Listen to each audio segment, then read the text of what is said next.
Hi, I'm Richard Thompson. I was proud to be appointed as the first Agricultural Supply Chain Adjudicator earlier this year. In this video, I wanted to say a little bit about what I'll be doing in my role and how we can potentially help you. We know that poor contractual relationships and unclear or unfair terms between producers and processors can affect a farmer's ability to budget, to manage price volatility, or to invest in their business and innovate. So to address these issues in the dairy supply chain, new regulations were introduced earlier this year to ensure fairer contractual practices. These changes aim to help dairy producers thrive while allowing processors and retailers to better serve their customers.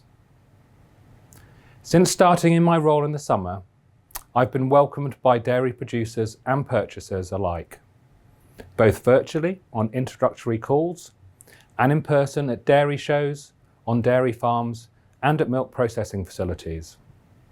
A huge amount of hard work and dedication goes into putting dairy products on tables and into stores, and I've been struck by the commitment of both dairy producers and processors to get things right under the new regulations, to help improve transparency and fairness in the supply chain.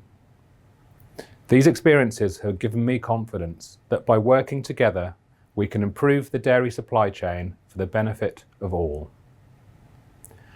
For those of you who aren't yet familiar with the new regulations, I'll give you a quick overview.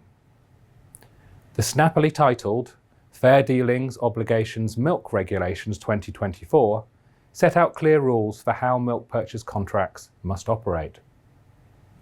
The regulations are designed to make these contracts fairer and more transparent across the dairy industry. They cover the direct purchase of cow's milk from a farm by a business purchaser, so from farm gate to dairy processor or manufacturer. The new rules make sure both purchasers and producers know their rights and responsibilities. In summary, contracts must now be in writing, signed, and include clear terms about pricing, how long the contract lasts, how it can be ended, and how disputes will be settled. If you're a dairy producer or purchaser, any new milk purchase contract you enter into after the 9th of July 2024 must comply with the rules.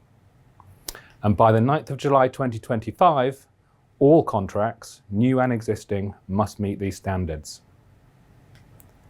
A primary part of my role as the Agricultural Supply Chain Adjudicator is to ensure purchasers understand and comply with the regulations, and that producers know how to raise a complaint with my office if they need to.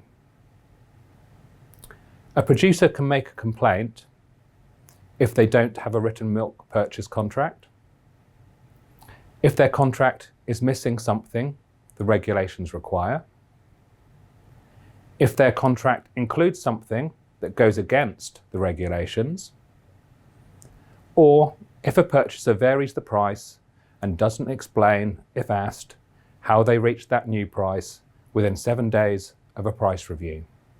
If I find there's been a breach, I can impose a fine of up to 1% of the purchaser's turnover, and/or make them pay compensation to the producer.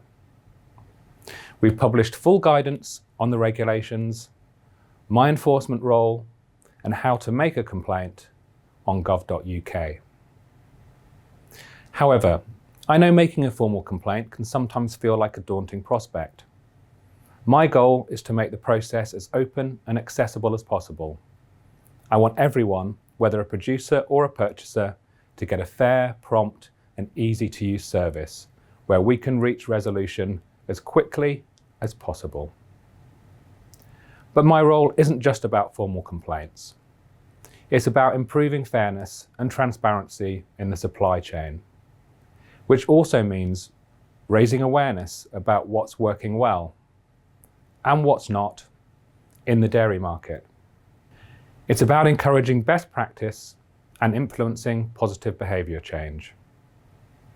That's why ongoing engagement with dairy producers, purchasers, and other stakeholders is so important. By being a trusted, authoritative voice on what's happening in the dairy supply chain, My aim is to be able to address issues early and encourage positive behaviour change before complaints even arise. As part of this, it's really important to hear from you and understand any issues with your milk purchase contract from your perspective. I won't hesitate to use my enforcement powers when needed, but I hope we can achieve a lot by working together to prevent problems from arising in the first place. If you have any questions, please see our guidance on gov.uk, or if you'd like to get in touch, please let us know via the ASCA mailbox. That's ASCA, ASCA @defra.gov.uk. Thank you very much.